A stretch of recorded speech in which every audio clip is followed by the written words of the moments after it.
साथियों, लगातार 1 महीने से यात्रा पे हम निकले हैं तो तबीयत भी अस्वस्थ हो गया है।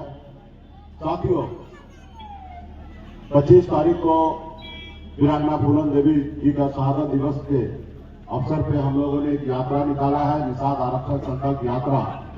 ये 101 दिन के लिए यात्रा है। यूपी, बिहार, झारखंड 3 राज्य में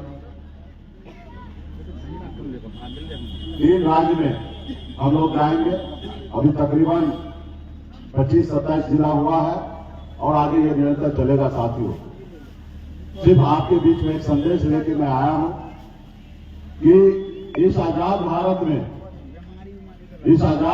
में अगर सर उठा के जीना है, मान सम्मान अधिकार के साथ जीना है, तो 2 काम करना पड़ेगा। एक रोटी कम खाइए, लेकिन अपने बच्चों को पढ़ा लिखा के उसको काबिल बनाइए। जब तक समाज में एजुकेशन नहीं होगा, शिक्षित नहीं होगा, वो समाज कभी आगे नहीं बढ़ेगा। इसलिए आप अपनी हर जरूरत को कम कर दीजिए। जरूरी नहीं है कि कोठा का घर आपको रहना चाहिए, आप झोपड़े में रहिए, लेकिन अपने बच्चों को पढ़ा लिखा दीजिएगा तो वो एक न एक दिन वो आपके लिए महल बना के देगा। साथियों, महल बना के देगा। तो पढ़ा लिखा होगा, समझदार होगा, उनको पता होगा उससे अपनी जिंदगी में क्या काम करना, क्या नहीं करना। 10 रुपए कमाएंगे तो 8 रुपए खर्च करेंगे, 2 रुपए बचाएंगे। क्या गलत नहीं करना, क्या सही नहीं है, वो सब उनको अंदाजा रहेगा। इसलिए पढ़ाई लिखाई ज्यादा जरूरी है। एक इंसान की जिंदगी में जैसे आंख हमें जितना जरूरी है, उतना ही पढ़ाई लिखाई, एजुकेशन उतना ही ज्यादा जरूरी है। आज मान लीजिए कि आप पढ़े लिखे नहीं है, लेकिन पेपर में कुछ लिखा हुआ है तो आप नहीं पढ़ पाइएगा। आपके पास आंख रहने के बाद भी नहीं पढ़ पाइएगा। तो ये समझ लीजिए कि पढ़ाई लिखाई कितना जरूरी है।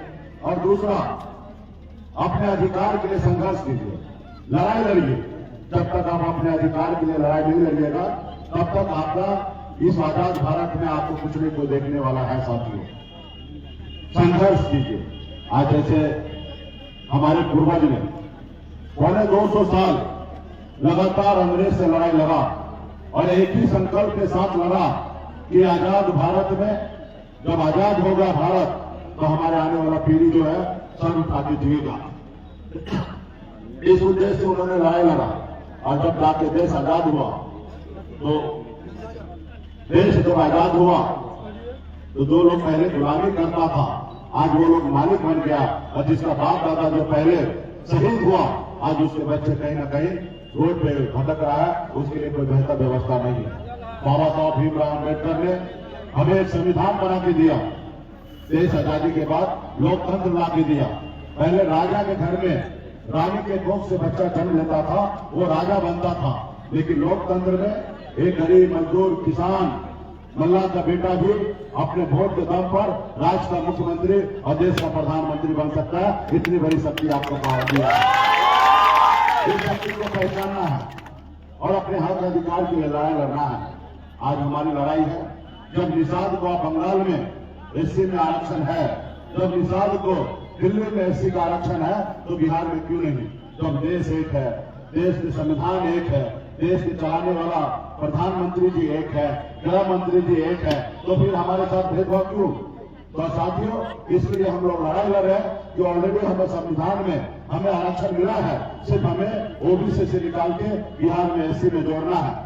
काश अगर हमारे समाज में भी 30-40 साल पहले अगर निषाद में भी अगर कोई वीर बेटा पैदा होता, योद्धा होता और समाज के लोग लड़ाई लड़ते, आज निषाद समाज को आरक्षण मिल गया होता। और आरक्षण मिल गया होता तो आज आपको कितना लाभ होता। आज यूपी, बिहार, झारखंड में जाइए, 137 जिला है। 137 जिला में एक भी निषाद का बेटा कलेक्टर नहीं है। अगर आरक्षण मिल गया होता तो दर्जनों निषाद का बेटा आपको कलेक्टर नजर आता, एसपी होता, दरोगा होता, बीडीओ होता, सीओ होता, डॉक्टर होता, इंजीनियर होता। लेकिन नहीं है। इसका दोषी कौन? इसका दोषी सरकार। और एक दूसरा दोषी आप और हम खुद हैं कि हम अपने हक अधिकार के लिए लड़ाई नहीं लड़े। आज हमें देखिए, हम 18 साल की उम्र से हम संघर्ष कर रहे हैं। एक गरीब परिवार में जन्म लिए, पिताजी मछली मारते थे, दादाजी मछली मारते थे, यहीं पे मेरा भी जन्म हुआ। लेकिन मैंने 18 साल की उम्र में मुंबई जैसे शहर गया, मेहनत किया, मजदूरी किया, संघर्ष किया और संघर्ष की बदौलत मुंबई जैसे शहर में अपना मुकाम को हासिल किया। मैंने बिहार आके देखा, लोग चांद पे घर बनाने के लिए सोच रहा है, लेकिन आज भी हमारे समाज को इस धरती पर रहने के लिए घर नहीं है। आज भी हमारे बच्चे इलाज के अभाव में मर जा रहा है। आज भी हमारे समाज में पढ़ाई लिखाई से वंचित है। ये जवाब है किसका? सरकार का।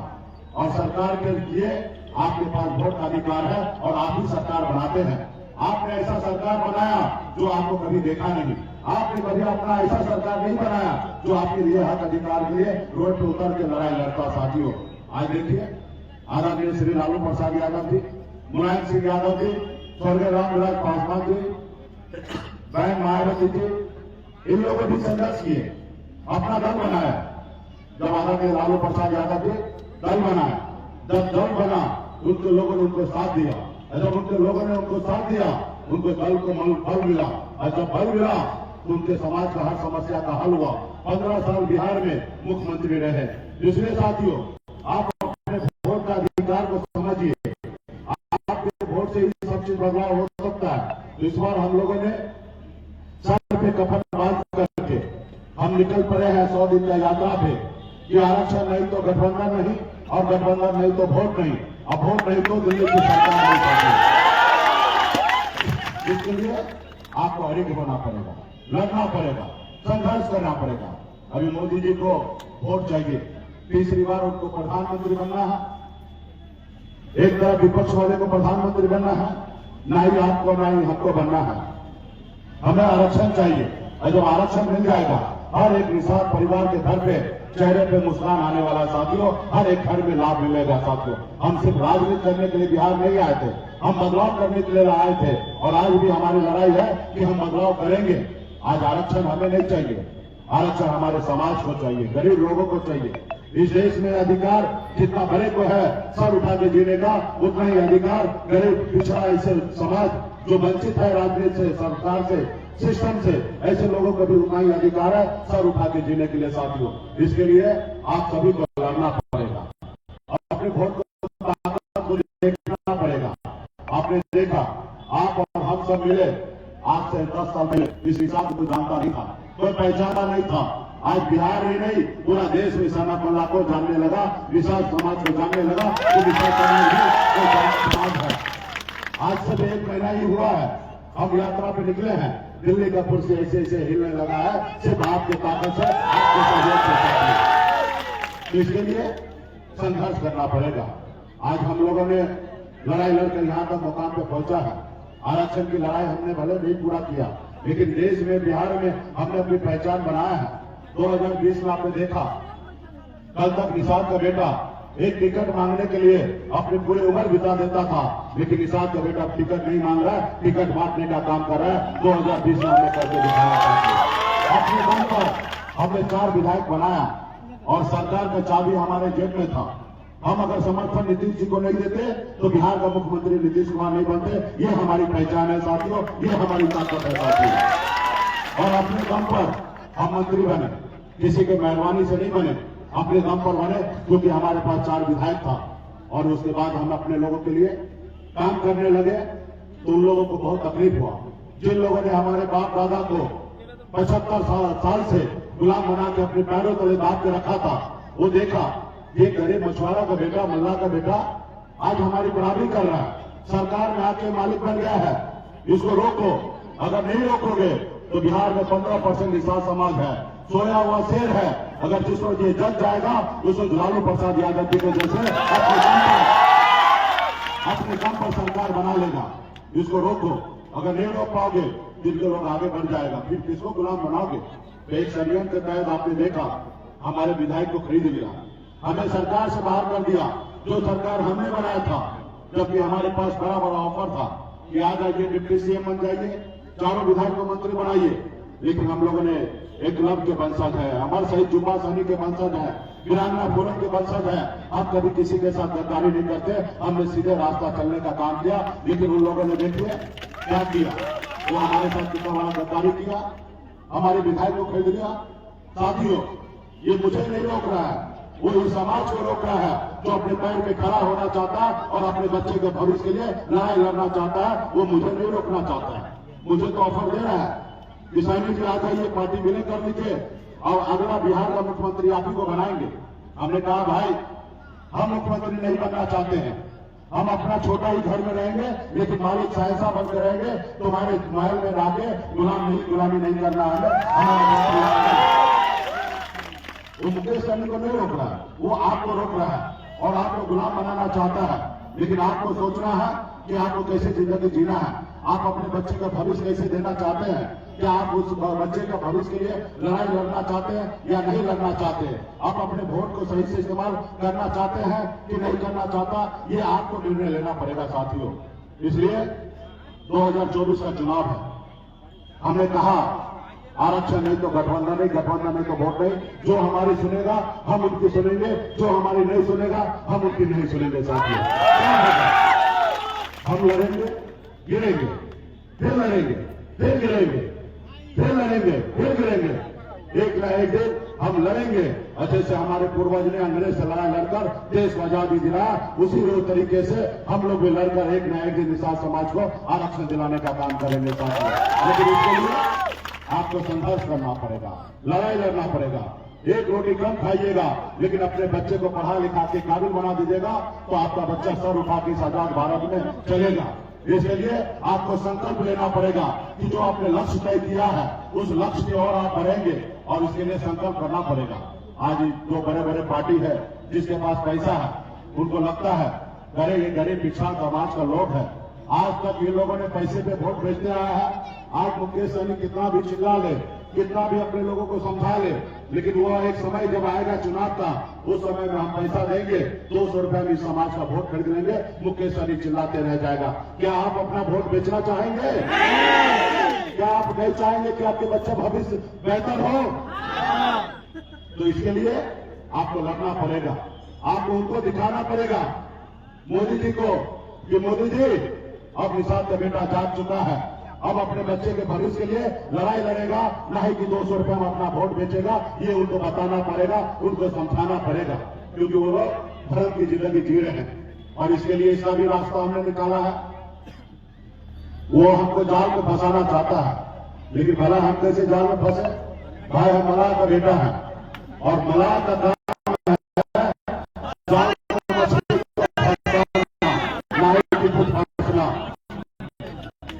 मुझे को बताना पड़ेगा और इसलिए ऐसा अस्पताल बनाया है, इसमें एक ही महीना हुआ है और जिस तरीके से हजारों एक निषाद बेटा अपने पैर पे खड़ा होकर यात्रा में सम्मिलित हुआ है, दिल्ली हिलने लगा है और उसका एक दवा हमने निकाला है। जैसे कोरोना काल में सरकार ने एक वैक्सीन निकाला था, उसी तरीके से हमने भी एक वैक्सीन निकाला है और वो वैक्सीन का नाम है गंगाजल।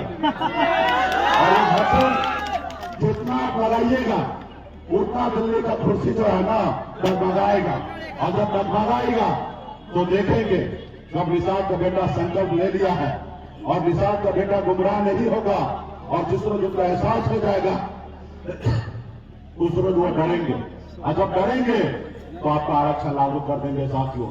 इसलिए अब जरूरी है लाखों करोड़ों वैक्सीन लगाने का और जितना ज्यादा वैक्सीन लगाइएगा उतना ज्यादा दिल्ली के सरकार करेंगे और उनको एहसास हो जाएगा कि अब हमारे साथ नहीं है। साथियों, यूपी, बिहार, झारखंड 3 राज्य में निषाद समाज के पास इतना शक्ति है, 15% वोट बैंक हमारे पास है और इतना शक्ति है जैसे हनुमान जी के पास शक्ति था। उनको अंदाजा नहीं था कि 7 समुद्र पार करके लंका को जला सकता है, लेकिन उनको याद दिलाया गया कि हे प्रभु आपके पास अपरंपार शक्ति है और आप 7 समुद्र पार होके रावण को लंका को जला सकते हैं। जब उनको एहसास हुआ तब रावण के लंका को जलाने का हनुमान जी ने काम किया। आज वही शक्ति निषाद के बेटा के पास है। तीनों राज्य में अगर मजबूती से खड़ा हो जाएंगे तो जो हमसे दोस्ती करेंगे वो 60 लोकसभा सीट जीतेंगे और जो हमसे दुश्मनी करेंगे वो 60 लोकसभा सीट जीते हारेंगे साथियों। ये हमारी शक्ति है साथियों। और जब 60 लोकसभा सीट हारेंगे तो उसके लिए दिल्ली का कुर्सी जो है ना वो लंदन चला जाएगा, वो ढूंढते रह जाएंगे, उनको कुर्सी मिलने वाला नहीं है साथियों। इसलिए क्या आप लोग लड़ाई लड़ने के लिए तैयार हैं? ये आवाज दिल्ली पहुंचेगा, हम लड़ने के लिए तैयार है। ये वाला था। और देखिए ऊपर कैमरामैन वीडियो कर रहे हैं, और जब आप दिखाएं ना, ये रात को वीडियो मोदी जी के पास पहुंच जाएगा। और अभी वैक्सीन लगाना बाकी है, तो जितना आप लोगों के पास गंदा जल है वो जेल से बाहर निकालिए, सभी माता बहन निकालिए, और संकल्प लीजिए, ढक्कन को खोलिए, और ढक्कन को खोलिए, हाथ में लीजिए, और हाथ को इसे ऊपर कीजिए, ताकि एक एक लोगों को वीडियो कैमरा में आ जाए। और जैसे जैसे हम संकल्प पत्र कर रहे हैं, संकल्प पत्र पढ़ रहे हैं, वैसे भी आप लोग पढ़ने का काम कीजिए। सभी लोग लीजिए, सभी माता बहन लीजिए, सभी गरीब पिछड़ा निशान के बेटा सभी लोग लेने का काम कीजिए। मैं संकल्प पत्र पढ़ रहा हूँ। मैं बाबा केवल महाराज, भगवान वेद व्यास, प्रभु श्री राम, भगवान गोरख प्रसाद, बाबा अमर सिंह, बाबा काशी, बाबा जयसिंह महाराज, बाबा तारिक महाराज, बाबा कोयला, माता कमला, अमर साहिब चुपासानी, ज्ञाना भूलन देवी, और अपने पूर्वज को साक्षी मानकर हाथ में गंगा जल लेकर संकल्प करता हूँ कि अपने समाज और अपने आने वाला पीढ़ी के लिए हर परिस्थिति में संघर्ष करूंगा, और अपनी विकासशील इंसान पार्टी के साथ रहूंगा। पार्टी जो निर्णय लेगी हम उस निर्णय के साथ रहेंगे। हम संकल्प लेते हैं, एक एक निषाद के घर पे जाएंगे, उनको संकल्प करवाएंगे। हम संकल्प लेते हैं, एक रोटी कम खाएंगे, लेकिन अपने बच्चे को पढ़ाएंगे लिखाएंगे। जय निषाद राज, जय भ्याती। चलिए, बहुत बहुत धन्यवाद।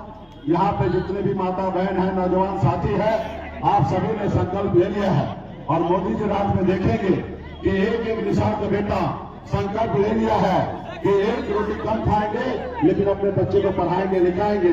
एक एक निषाद संकल्प ले लिया है कि पार्टी जो निर्णय लेगी उस निर्णय के साथ रहेंगे।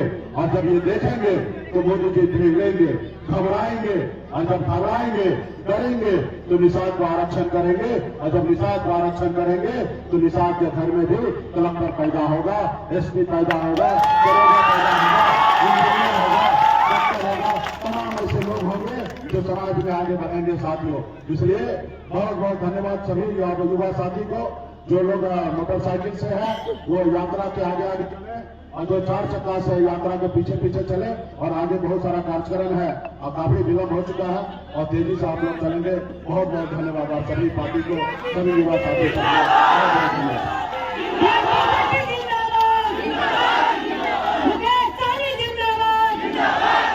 आज निषाद परिवार आरक्षण के तहत आप देख रहे हैं कि आज मुकेश सहनी का दिन है कि आज विधान सभा पर नेता प्रतिपक्ष को बुला दिया गया है।